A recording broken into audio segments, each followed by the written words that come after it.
I can only count on me. This was my choice. This was my dream. Joanna, step up. And this was the moment I became an adult. This is a co-creation between my desire, my ability to get up and fight for what I want, and whatever God, life, whatever you want to call it, wants me to do as well. So I see it like a partnership, but we have to show up for our part. There was a preparation time that was actually a blessing, and it helped me when time arrived to make the best of the opportunity of building my orchestra and building my show and launching myself with security.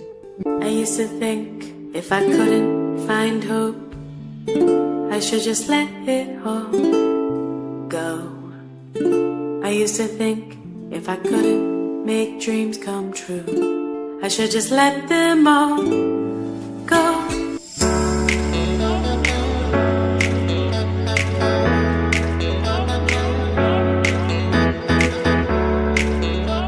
The moment I dropped my mom at the airport and I saw myself totally alone, no perspective of anything.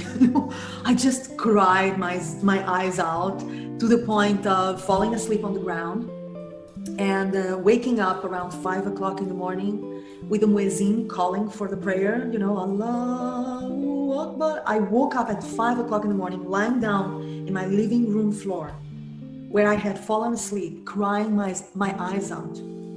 And I saw myself on the floor. I looked around. I realized, okay, this is not a dream. I'm really here.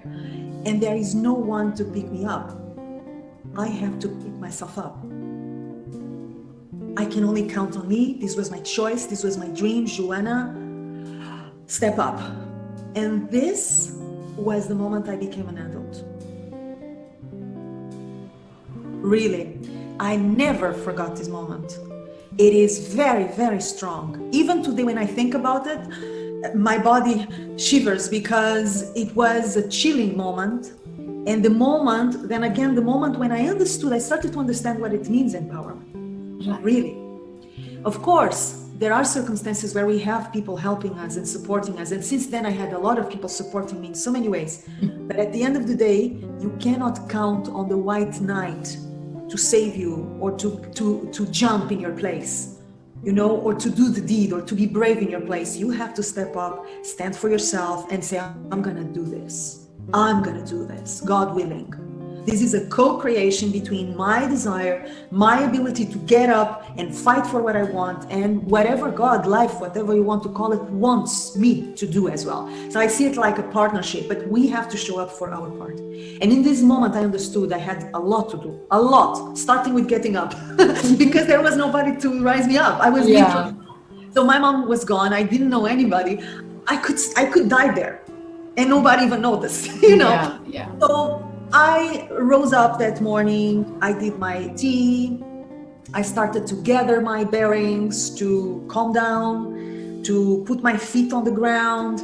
I thought about, okay, what can I do? It is illegal. Can I work in other countries while this law is on? Mm-hmm. Can I gain experience perhaps in other countries nearby? And then come back when they change the law? I started to look for solutions. So this is also something that I teach my students so much about, which is resourcefulness, right? I mean, sometimes we tend to look at what we don't have. Right.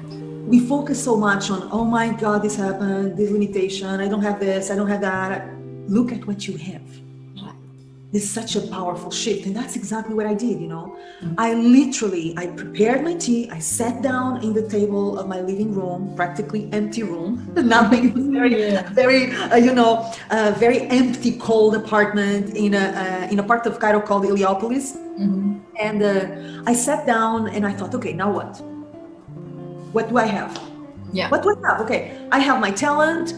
I have a little bit of knowledge because I had already studied Egyptian dance with some great teachers. I am here already, so I'm already ahead of most dancers in the world. I'm already here. I have communication skills. I am very smart. I'm adaptable. What will I do? So I started asking around, anybody who was related to Egyptian dance remotely, clothing designers, musicians, anyone who could know about good impresarios outside of Egypt, but nearby. And I found a very good impresario in Lebanon.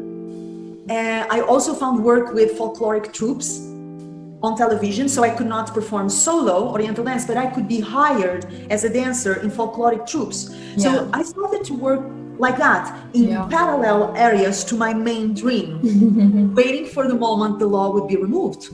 You know, basically, as I was telling you, it was just a question of resourcefulness. Yeah. What can I do? I already know what I cannot do, not yet. So what can I do in order to use this time and to prepare myself as well, you know, because my dream, and I later on realized, was quite big for someone who knew very little, you know, and it was a good thing that I had that buffer of time to prepare myself, you know, because once the law was removed, I had already performed in Lebanon, so I had a little experience with musicians, how to manage an orchestra, how to make the rehearsals, how to orchestrate them, how to make a program, you know, how to sell a show, how to dance with live music every night.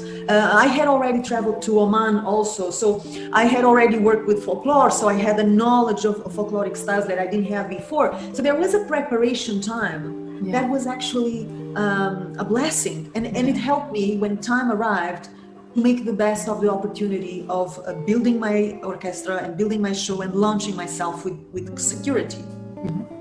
But that's really amazing and magical that you knew that law is going to change. You were so absolute about it.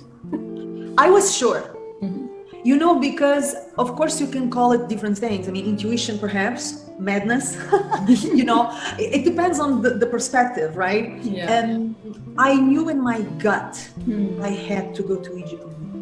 Could be good for me. Lately I was feeling like I need a purpose. How long did it take to change the law, and why like this requirement came to change the law? Like there were many other females coming from other countries to pursue this Oriental dance, or so what was it? The law was on like 1 year and a half. Something like that. That was fine, yeah, fair. Yeah, 1 year and a half. Something. It was not too long. I think the law was created, at least that was the argument, because foreign dancers were taking over the jobs of Egyptian dancers. All right, yeah. That was the argument. And they claimed that there was no new generation of great Egyptian dancers because foreigners were taking over. And what they found out was when they forbade foreigners from performing, the big generation of Egyptian dancers did not show up.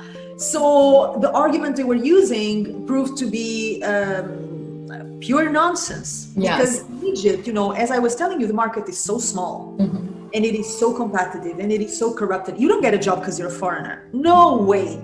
Especially in the field of Egyptian dance, they presume as a foreigner, you will never be as good as an Egyptian.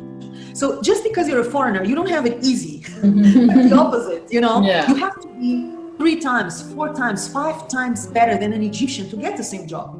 Just because you're a foreigner. So I knew it was quite unfair, okay? I also felt that I wanted to see more Egyptian dancers, but I didn't think that they were not there because foreigners were there. I just think that sometimes there are generations of singers, of actors, of dancers who are amazing, and sometimes there are generations where talent doesn't to show up, you know? And that happens everywhere, you know? Also, Egypt has become very conservative. So Egyptian girls who may want to become professional dancers nowadays don't have a very inviting environment, starting from the family environment. They will not be supported by their families and they will not be supported by society at large. So I think that also influences and justifies the reason why we see so little Egyptian talent nowadays. So even the teachers I studied with, they are not from the younger generation, from my generation. They are from, you know, they were dancers in their 50s, in their 60s, in their 70s. Wow. They were dancers of a completely different generation. So there is kind of a void they thought was due to the presence of foreigners. And then it was not. I guess dancers and impresarios and musicians started to complain because there were a lot of good Egyptian dancers who wanted to work or said they wanted to work, but they wouldn't, even when foreigners were not in the panorama. And there were some good foreigners who wanted to make a good job and could not because they were illegal. So there was the situation there where they eventually saw it made no sense. And removed the law. I'm not sure who removed it, or who pulled the trigger. I mean, what was the exact reason why they removed it? But I deduce it had to do with the void that the market was feeling. Yeah. So let's talk about some myth busters for belly dancing. You know, as in India also, it is really catching up. I see a lot of girls and women pursuing this as a hobby or as an extracurricular activity. You know, but then people think that only thin girls can pursue it, and so I don't know. Are there any myth busters pertaining to belly dancing?